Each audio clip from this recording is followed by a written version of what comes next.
It's a tale as old as time. A pretty girl from Manhattan moves in next door and starts attending your small Massachusetts high school, upending life as you know it. Meanwhile, at the video rental store, your best friend is saying inappropriate things about another new girl in town. And you're about to find out exactly how inappropriate when school starts back up in a few days. If you've ever flirted with someone by saying, "Wit, we like that around here," you might be a Xennial. And we are too. Hi, I'm Katie. And I'm Dani. And you are listening to Generation In Between, a Xennial podcast. I am giggling over here because that intro Katie wrote totally just took me back. So welcome to our series, the first in our little series here, Nostalgic or Problematic, where we are currently discussing the teenage angst hit that ran for 6 seasons in our teen and early adulthoods, Dawson's Creek. If you haven't listened yet, we have an overview episode of the series on all our podcast feeds already. But today we are going to break down season 1, episode 1, and all its drama-filled glory.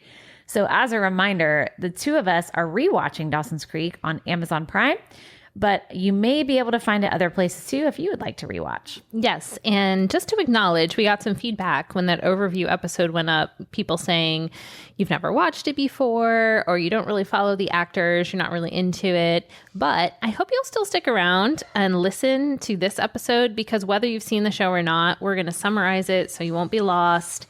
And we're going to kind of delve into some of the bigger cultural issues and drama that play out.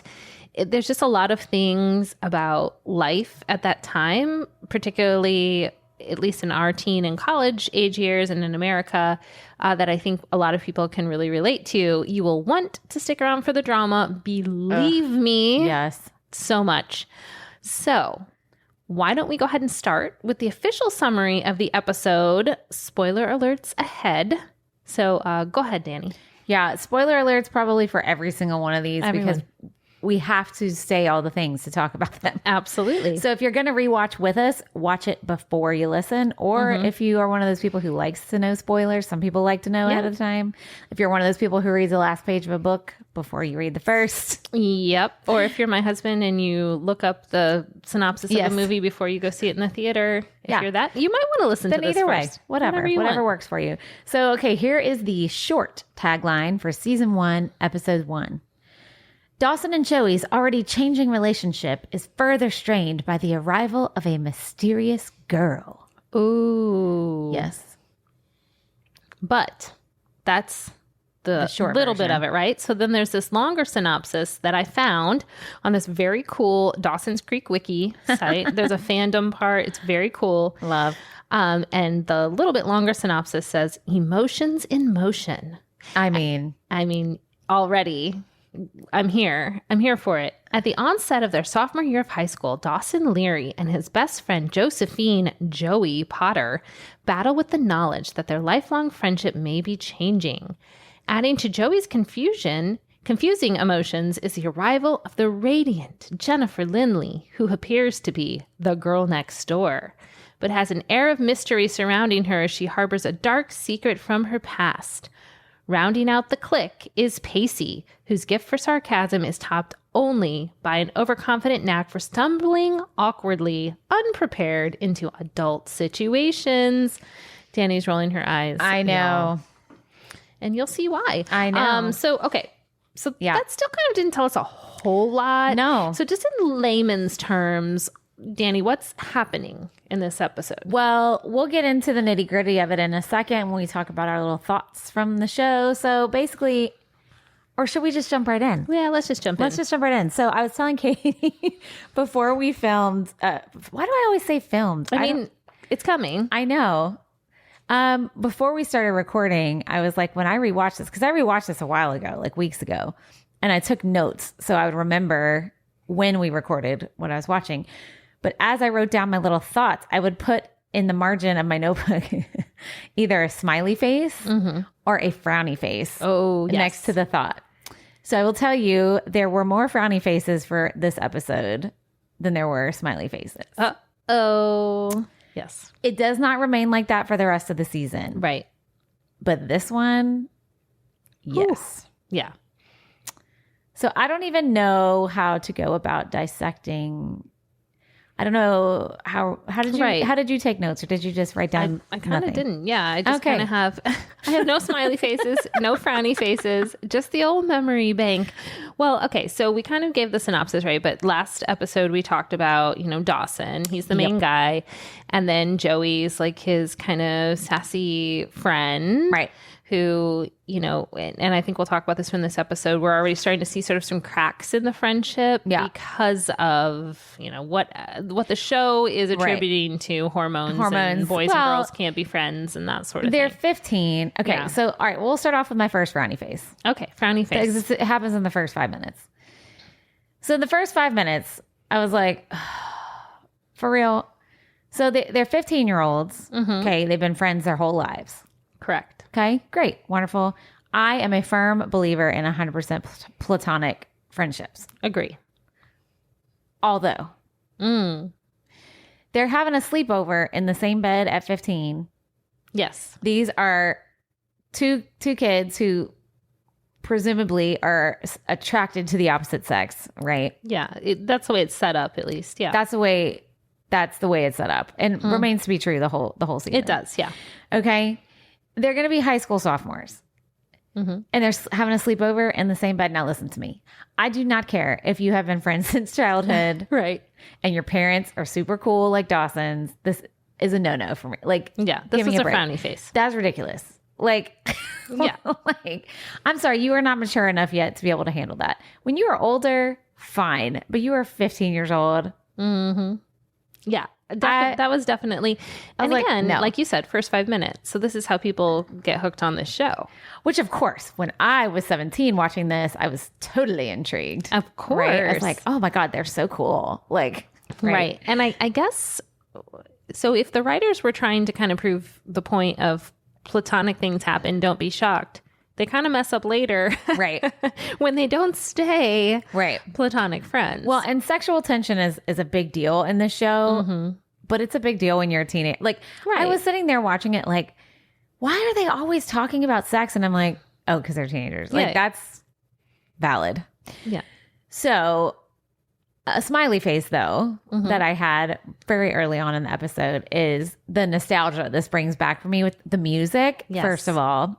The clothes, the hairdos, like the accessories, like all of it was very nostalgic, right? Totally. And there were different styles, Yeah. When you even look at like Joey and then Jen, Jen was sort of in these like baby doll kind of dresses, and, Joey was more, I don't know, like jean shorts and button-up shirts, but then there's a part where she's in a like bikini and cutoffs, and so it's very, East Coast, very like, I think J. Crew, you said, worked. Yeah, with them. J. Crew was like their, at least for the first season, they were their wardrobe. Yeah, which like, exclusive totally wardrober. checks. Totally checks. Like all the music, all the clothes, big smiley faces for me. Absolutely, like, I love, and probably for you too. Yeah. Oh, definitely. Yeah, just, okay, another frowny face. The 4 main characters. I know what you're going to say. They're all white. All white. They're all cisgender. They're all hetero. But I will say that was a product of the times. That does not make it okay. No. It wasn't unusual. It was not unusual. But yeah. It's funny now how when I watch stuff, because I am white and I am cisgender, I am hetero. Like when I watch stuff now, I'm like, oh my God, that was like all that was thrown in our face. Right. Yeah. You don't really notice it till you go back and, like we're revisiting these So like things. if you're not any of those things, if that is not, you don't identify with any of those categories I just said, that must have been hell of annoying. Like that's all you saw on TV. Right. And I'm sure you could maybe find characters you related to on personality level, right? But as far as identity, because they're having different issues, right? Yeah, that's like true. They're not going to be going through the same things. Totally. The only quote unquote diversity that comes in the first season, there's more that comes in later seasons, sort of, is Joey's sister, unmarried sister, lives with her partner, her boyfriend, who is Black.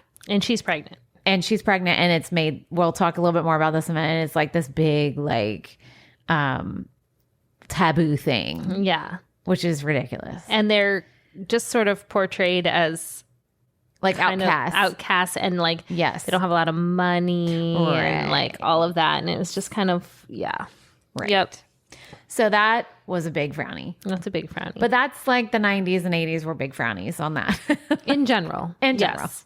They sucked at any kind of representation of any other people groups. It was ridiculous. Mm-hmm. But that all goes back to who was in power and who was in charge and all those things. So we knew that was coming. I will flip over and say a happy thing before I go into the big, ginormous frowny thing. Ooh, yes. I know what it is, I think. I actually really liked this, even though it was totally not realistic. I loved that the kids in this show were so eloquent. Yes. And how they were like so self-aware and in touch with their emotions. And I swear to God, no real life teens in the 90s talked like that. No. None. But maybe we'd like to think we would have. Like they had so much emotional maturity and like, yeah. I remember thinking, oh, that's totally how I am. No, I was not. Like I'm not even like that now, let alone like. So I even though that wasn't realistic, I do love that part of the show. I like that too, and I to add to that, I liked the level of independence that the teens throughout the show. You know, Joey rowing back and forth to Dawson's and in her little rowboat. Why are you laughing? Didn't she do that? Yes, it's just like. Wait, that maybe so, it was she rowing? No, she was. It was rowing. I'm laughing just because it's so ridiculous. Yeah. And climbing through his window. And spending the night and that sort of thing. Again, it's very rowing her boat across the creek. So realistic. In the dark. In the dark. By herself. But I mean, but really they were like kind of adults in that way. Yeah. And I still enjoy a show that portrays young people in a positive light. I mean, we're going to get to some more frownies, but that portrays them as capable and as witty and not as just these like bumbling hormonal whatever, which that does pop up in the show too. Yeah, it does. You know, especially now that I have kids that age, I'm like, you know, like teenagers are awesome, especially young women, right? So I know. I mean, young men are wonderful too. But I mean, from a portrayal standpoint, right? Like, young women are forces to be reckoned with, you know, in a good way. Yeah. So I think rewatching it now, I'm like, yeah, they didn't really cut teens down. No. In this show. And I appreciate that. One of the things I was saying in the intro, I had a quote, the wit. We like that around here. Dani was like, what is that? I don't remember that.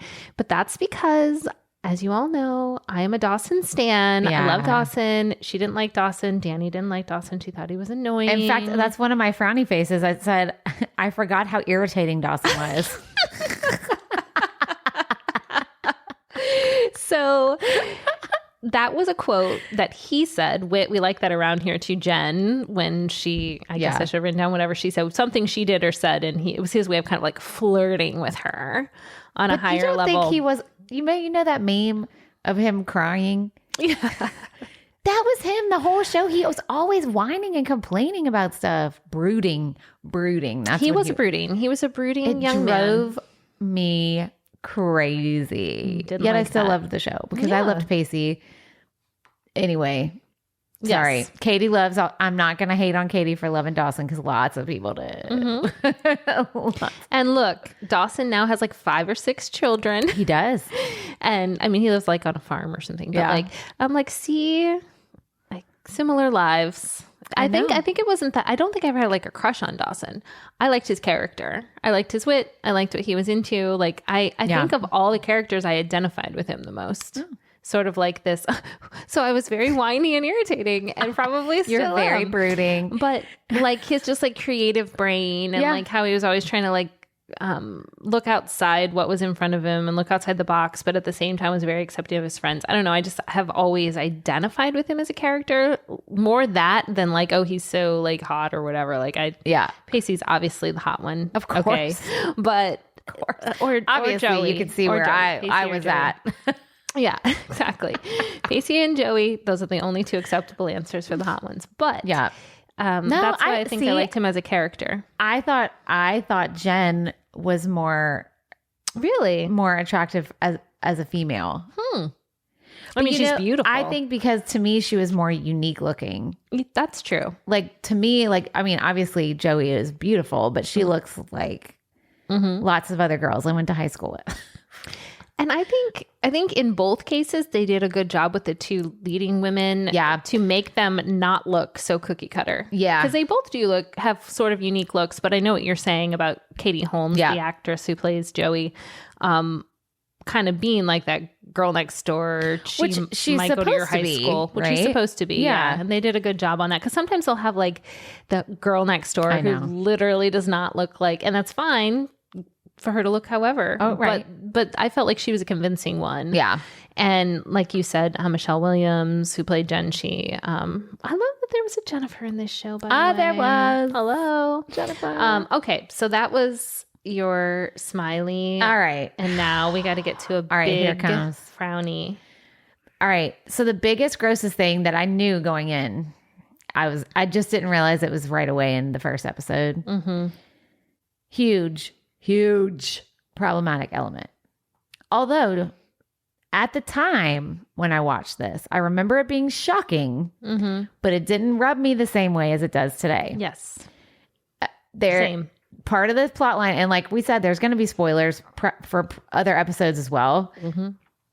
For in this one, because we're going to have to talk about it, is there's a middle-aged teacher who in the show is younger than we are right now, Katie. Okay. So she's like 37. 37. Okay. But they are 15. Okay. Who is flirting with a 15-year-old child. Yes. And this, it plays into so many gross things. Because if the genders were reversed,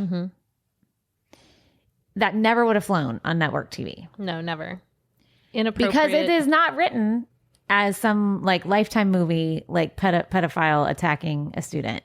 It is written as a romantic plot. Correct. So, I mean, it's pedophilia. Yes. Number one. Period. Period.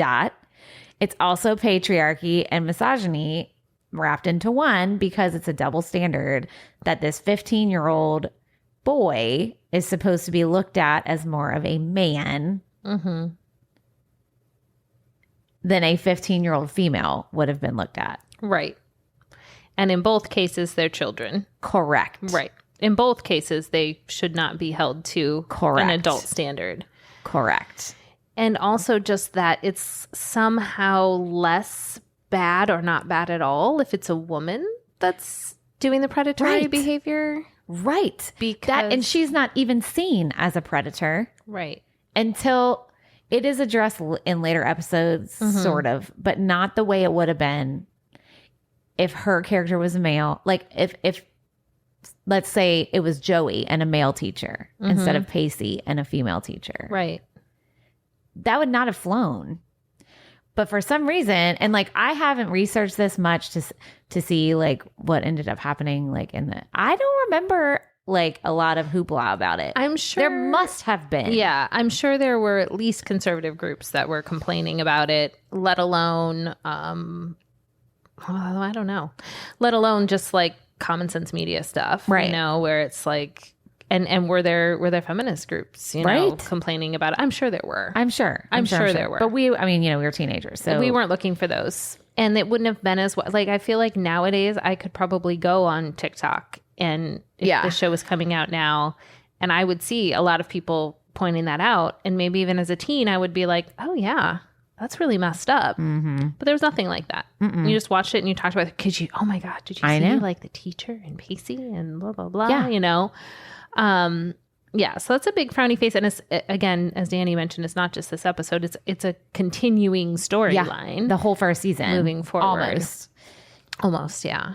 So, yeah, that's a huge frowny face. What did you think, and maybe you have this on your list, of Dawson's mom and the affair? Yeah, I don't think they go into that the first episode, do they? Doesn't Joey see it at the very end? Or is that the second episode? And if it is, sorry, super spoiler. I think it's the second one. Oh, okay. Sorry. Confusing my episodes. Hold on. But moving ahead. I think because I don't have anything about that on here, but I remember it. I had it in later notes. Yes. Basically, in the first episode, you just see him. Like, this was also super funny. I didn't write notes about it, but like his mom and dad are like constantly at each other, like sexually. They're always making out and stuff. Right. Which I thought was so weird. I still don't understand why they put that in there. But it's the next episode. All that if it's not that one, but at least in the first episode, isn't it Joey who kind of brings up like, what's up with your mom and like blah, blah, blah. And then isn't it, I don't know. Sorry. I just watched it, but I can't remember if it's the first one or the second one where Dawson actually says something. That's way farther. Yeah. Someone mentions like, I think she's doing this. Hold on, I'll look at my little Look at your little, oh, that's notebook a cute little notebook. with my. But since I've already spilled the beans, the way I was going with that was, that is portrayed as very bad, right, and secretive, and it is bad objectively. But how are two consenting adults portrayed in a worse light, right, than the teacher student, vibe? Okay, so I don't think it's not this episode. Okay. I think maybe it's the second or third one. Yeah, because I see a few notes about it, and it's not till later. It's later. Okay, well we'll loop back to that. But the only point I was trying to make is a double standard. One's vilified, and they probably both should be. Oh yeah, So well, they definitely both should be. So I mean, that whole episode, I was just like, especially because I am a middle-aged. Like, he's younger than my oldest son. You too. Yeah. Like, younger than my oldest child. Yeah. Who, right, is still in high school. And like, I was living at home and all the things. It was just, like, the whole plot line with that was acceptable pedophilia. Like, that's what I kept thinking. That's an interesting way to put that. And it was because it was a teenage boy with a grown adult woman, and I felt like their message was like, oh, it's like okay because it's boys being boys, like he's and that's not fair to boys. Yeah, exactly. To expect them to be men at 15. In fact, I mean, like, this child cannot even drive, right, and he is already sexualized and objectified. Totally. And also just kind of normalizing that if something like this should happen to you, if you're a teenage boy, then you just kind of accept it as a compliment. Right. Or return the flirtation, as opposed to if you feel uncomfortable, you say something. Okay. So I'm skipping ahead a little because at the end of his part of the episode, Pacey has this whole little monologue that he says to the teacher because they like have little moments together. Right. And they like kiss, and then she's like, oh, it's so bad. Like, he tries to like talk to her at school, and she's like, I can't do this. It's illegal, blah, blah, blah. And she's like all tortured about it. And then they meet up on the boardwalk. Yes. And he ends his part of the episode, and he says to her that all this stuff, and he says, I'm the best sex she'll never have. Okay, first of all, you are 15 years old. So probably not. I mean, but also. Anyways. Yeah. But then she tells him, like, he says all this stuff like, I'm just a boy, blah, blah, blah, and who's blah, blah, blah. I'm the best sex you'll ever have. And she says to him, you're wrong about one thing. You're not a boy. And then they kiss. Ugh. And I was like, ugh. Vomit. Yuck. Gross. So bad. So then that made me be like, okay. That, in addition to how did I write this down when I was writing down? Okay. The way that the boys talk and the way that the girls talk, and then the way they speak about each other, plus all of that stuff, I was like, okay, are all the writers men? And? The first season, yes. First season. Okay. I mean, the creator of this whole show is Kevin Williamson, who's a man, right? Right. I did see some stuff about him saying in later years he kind of regretted that piece of the storyline. But I quit reading because I was like, I really don't care what you have to say yet. I'll go back once we're done through the season, and then we can have like a revisit. So it's like, okay, then this is like a bigger problem because the men who wrote it also are in this mindset of Right. that's what they felt. Mm-hmm. Like, not that they were with a teacher. I'm just saying that they felt like that was An okay storyline. Yes. And to portray, right. And you can't even, I mean, I guess he was a little older, but you can't even really blame the actor because what are you supposed to do? Like, you're casting this giant show. It stressed me out because I was like, please God, tell me he was over 18 when they filmed this. He was. He was 19. Yeah. He was 19. That's good. But I guess for like the real life ramifications, that's good. But still, yeah. It's incredibly problematic. And as it plays out, it's not good. It's not a good look. No, it's so bad. It wasn't good at the time and certainly has not aged. And like, well. okay, so my husband never watched the show, right? He has no interest in watching this show. Yeah. But he would like pop in the room, and he's like, oh my God. Like, that's really, What are you watching? he's like, I cannot believe, like, and I was like, yeah. Because, and the whole thing I kept thinking of the whole time, like I said multiple times already, is if that was reversed, it never would have flown. Like, Right. if it would have been a 15-year-old female with a middle-aged male teacher. Right. Well, and not too much after that, like American Beauty, the movie came out. Did you ever see that? Yeah. It was like a Kevin Spacey, which is a whole loaded thing at this point. I can't remember her name, but she was in American Pie. Mia Savoy or whatever you say it. Servina. I don't remember. And that was a whole like, well, first of all, it was like an art piece movie. But it was pedophilia. But it was. And it was like in the movie condoned as such. Right. But that wasn't that much later. Mm-mm. And but it was still sort of glamorized. Like, I'm still even thinking of that picture of her with the hair and all the roses, and it's like, so I guess you're saying it's bad, but like the cinematography and the storyline and the way you're I mean, yeah, it's just, and that was around this era, right? Like of that era. So it's just a really interesting take, and certainly something, I mean, I guess maybe we could have given a little trigger warning further back, but if anything like that ever happened to you as a young person, whatever your identification, it's not right. No. And it's always wrong. And I mean, we said like, oh, the actor was 19.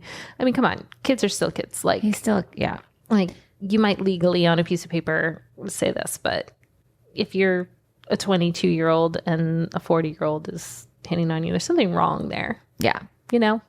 Like eventually ages don't matter as much, but I would say those early 20 years, it matters a lot. Yeah, it does. So yeah, that was a big one. Do you have any other smiley or frownies? Okay. I know. Because we could talk about that for 500 episodes. And we'll probably come back up. Oh, it's gonna. Oh, it will. The whole season. Yeah. Okay, I already talked about some of this. I like jumped ahead. Okay, we'll flip over to I only have like 2 more smiley faces. The rest are frowns. So I loved when Dawson asked Jen out to the movies. Okay. Oh, yeah. And then like Joey just comes along and it's like cute. But they have that whole awkward, are we going to hold hands moment where their like hands are like touching and and I'm like, oh, now that's a real life teenage moment. I feel that. Yeah. Like I can remember that same in the movies being like, oh, our hands are touching. Are we going to hold hands? Are we going to? Yeah. I loved that. That was cute. That was real life for sure. I loved that. Also, the Sarah McLachlan song, I'll Stand By You, plays at the tail end of the episode. Yes. And that whole scene was just so great to me because as Joey's creaking home, rowing her boat. So they get into this whole discussion, like, because they've been friends since they were kids. And Joey's like, they talk about how they should be able to talk about everything, even sex, right? Yeah. And he's like, oh, I don't know, that's weird. And she's like, why? You should be able to tell me everything if we're not going to have weirdness. And she asked him, like, he's like, okay, fine, like, ask me whatever. This is all misquoting, but he's like, and she's like, okay, she asked him something about either when do you walk your dog or how many times a day do you walk your dog? Yes. Oh my God. Not meaning walking the dog. Right. And he wouldn't answer her. And so she leaves and it's like this dramatic moment. But then as she's creaking home, like, In her little boat.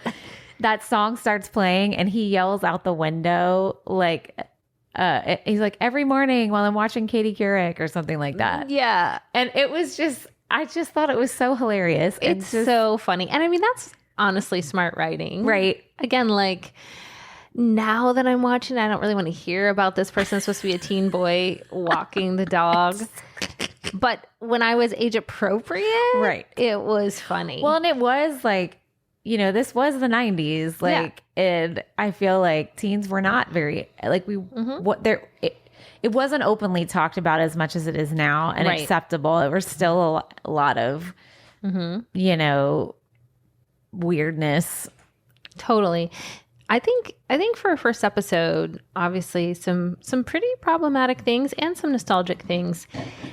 Overall, pretty well written first episode. Yeah, I think so. Well, That really set up like the characters that you were invested in them Yes. and their storylines like from the jump based on what they presented in this episode, in my Yeah. opinion. I mean, I think so too. I had one more frown face. Those were the end of my Ooh. smiles. Uh-oh. So when Jen and Joey are like getting to know each other, Jen tells Joey, like, my grandma tells me to stay away from you because you're severely troubled. Okay. So Joey like explains why Graham, that's Jen's grandma, feels that way. And here's all the reasons. Her dad's in prison. Her unmarried sister is pregnant by her black boyfriend and her mom is dead. Yeah. So there's all kinds of problems here that feeds into all kind of stereotypes and prejudices, right? So that was irritating. Yes, but also like, I don't know. I kind of had a different take on that. So when Well, I obviously heard it, Joey doesn't feel like she's yeah. I really don't remember how I felt when I first saw it, like as a teen or whatever. But at least now, and maybe this is my modern brain watching it, I think, well, there's something wrong with Jen's grandma. Well, 'Cause that's right, all and you're perfectly supposed to normal, think, right. fine stuff. correct. And but the whole town, it kind of ostracizes them, and it's I like see what you're this saying. whole thing. It's like an acceptable way to leave them out because of those things. right. That's fair. And obviously, yes, like Graham is supposed to be seen as a stuck up, like antiquated, like she's very, very religious. Right.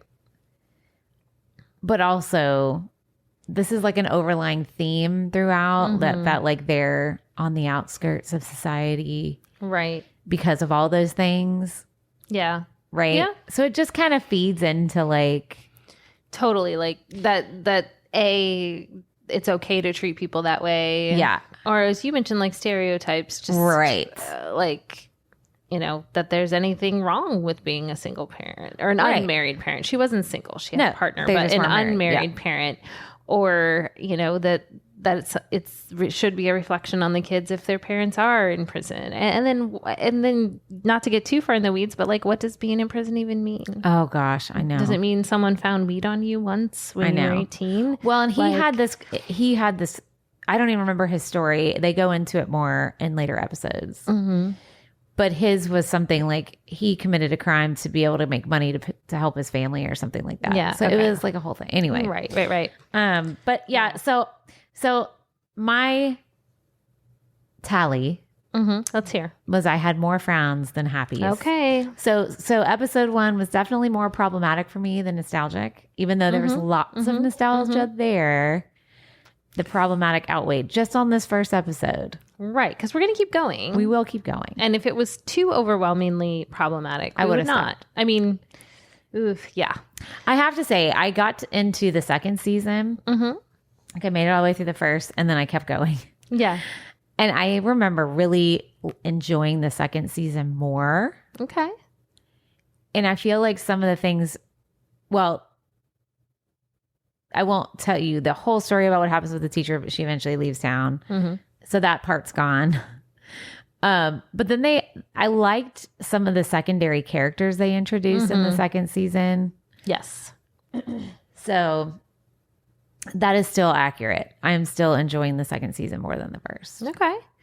All right. I think I'll do smiley and frownies for episode 2. It's my elaborate Season rating 1. system. I love it so much. And I love how at the end she had the most serious look at her face. She goes, so I had more frowny faces and smiley faces. Like it's like an actual like metric. It is. And she was like very serious. She's like, so I don't know about this. I know. And so my great. serious leopard print notebook with the pink pages. No, but honestly, like it was good. It's very effective because I can like, okay, that made her smile, that made her frown. Like, also, I'm here's the reasons why. Pretty sure, like for most of these episodes, it was like on a weekend night, like where everybody else was playing video games. So I was like having a glass of wine, writing down notes. So I'm like, what's the easiest way to keep track while I'm enjoying myself at the same time? Yeah. Smiley face or frowny face works. I absolutely love that. I shall incorporate that into my notes for next time. Well, if you haven't watched it yet, you can just take this episode on its own and still not watch it and just learn all about the Dawson's Creek universe through our episodes if you want. If it really convinced anyone to watch it. We might not have. They're gonna be like, why the hell are you watching this again? Yeah, why are you putting yourself through wrong this? with you? Don't worry, we've got some more on the docket. If you have some ideas, we'll keep going with this. But we have a few movies. I know personally I want to revisit Full House. Maybe not all the seasons because there's a bajillion of them. But that's one where even just recently I've seen an episode or two that I've been like, whoa. So if you have ideas for that, the episode form's a great spot for it. Did you have anything else on episode 1? No, that hit all my faces. Got all the faces. Awesome. Well, thank you guys for listening to Nostalgic or Problematic, a Generation in Between series here on our Xennial Podcast. If you liked what you heard, share us with your friends of all generations. Go ahead and leave us a review if you haven't yet, wherever you listen to podcasts. And you can find us on patreon.com. Become a monthly supporter for $8. And you'll have access to some bonus episodes in the works and some other perks / merch.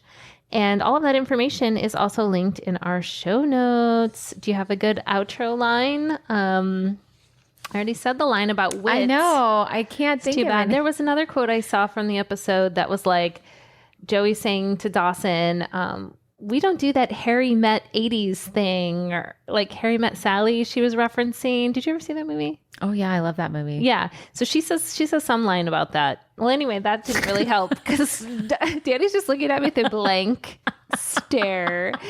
So until next time. I said all my quotes and they're hella problematic, so we're not going to end with that. There we go. So until next time, get on Amazon Prime and watch a little Dawson's Creek, sing a little Paula Cole, and we will see you next time on Nostalgic or Problematic. Bye, guys. Bye.